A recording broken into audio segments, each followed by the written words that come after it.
Hello বন্ধুরা, সবাইকে good morning. তোমরা সবাই কেমন আছো? আশা করছি সকলে ভালো আছো, আর আমিও ভালো আছি। আমি ওয়েস্ট বেঙ্গলের নদিয়া থেকে অনিতা বলছি। তো আমার চ্যানেলে তোমাদের সবাইকে স্বাগত রইল।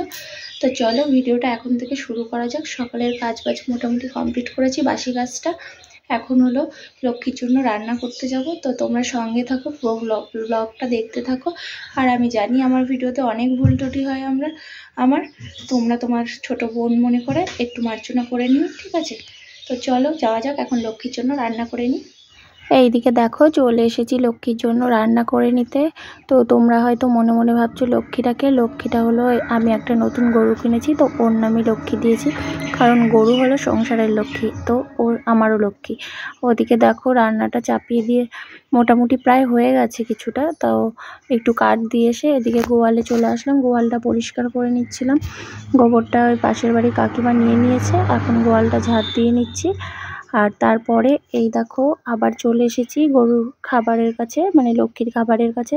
তো এখন মোটামুটি হয়ে গেছে, এবারে জালটা নিভিয়ে দিয়ে রেখে দেব। এরপরে আবার রান্নার পালা, রান্না করতে যাব। তো বন্ধুরা এই দেখো ওদিকে তোমাদের দাদাভাইকে চাটা করে খেতে দিয়ে দিলাম। তোমাদের দাদাভাই মানে কাজে চলে গেল, আমিও এদিকে রান্না করতে চলে এসেছি। এই দেখো ভাতটা আমার হয়ে গেছে, মাছ ভাজা হয়ে গেছে, এখানে উচ্ছে ভাজা করছি আর মাছের ঝোল করব।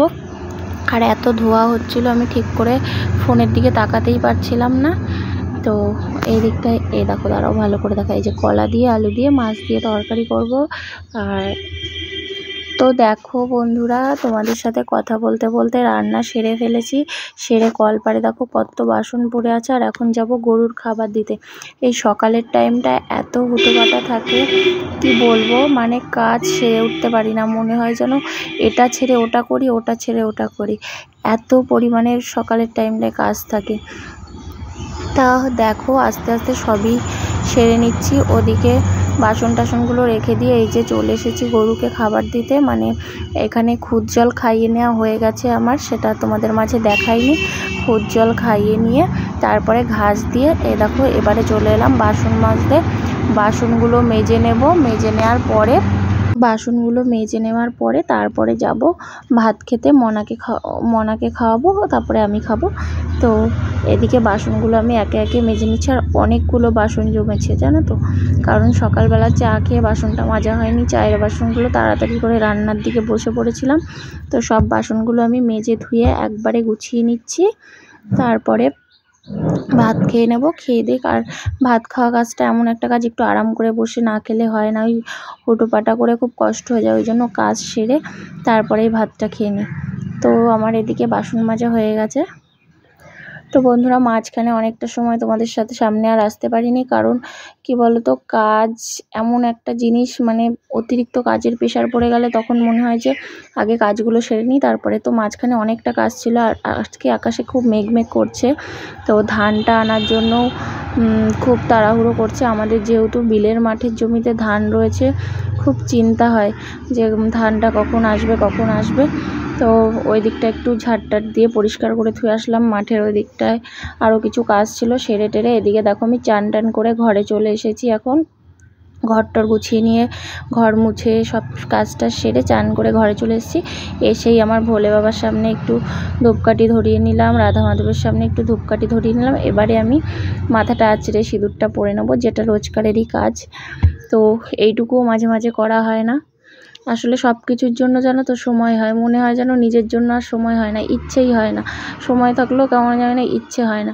সব কিছুর দায়িত্ব নিখুঁতভাবে পালন করি, শুধু মনে হয় যেন নিজেরটুকু ওইটুকু থাক, পরে করব এই ভাবনায় আমরা পড়ে থাকি মেয়েরা।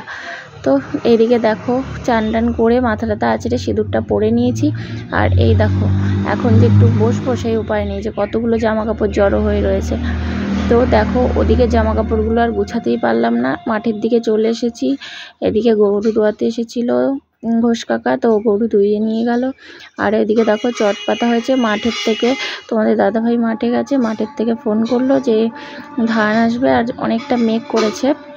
আজকে দুপুরবেলা খুব সুন্দর রোদ হয়েছিল, বিকেল হতেই খুব মেঘ করেছে। তো এগুলো হয়েছে ডালের বড়ি, এগুলোকে একটু রোদে দিয়ে নিয়েছিলাম, যেহেতু এখন গরমকাল খাওয়া হয় না, সেই জন্য একটু রোদে দিয়ে রাখছি যেন গন্ধ না হয়ে যায়। তো আকাশের অবস্থাটা খুব বাইরে খারাপ।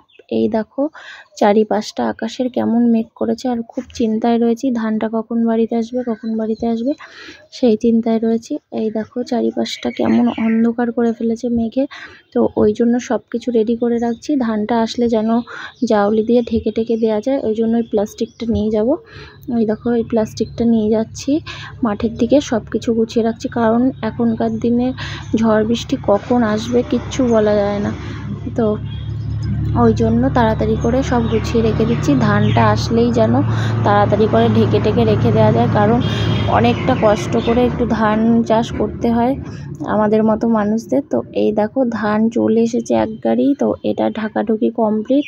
আর একটা ছোটোখাটো একটু ঝড় মতো হাওয়া মতো হয়ে গেছে, এই দেখো পাতা টাতা পড়ে আছে, তোমরা দেখলে হয়তো বুঝতে পারবে। আর আকাশটা ওই দেখো চারিপাশটা খুব মেঘ হয়েছে আকাশে অনেকটা। তো বন্ধুরা এই যে মাঝখানে ধান টানগুলো সব গোছানো হলো, গোছাতে রাত হয়ে গেছিলো। আর এবারে এসেছি রান্নার কাছে। এই যে রাতের বেলার রান্না, তরকারি আর রুটি করে নিচ্ছি।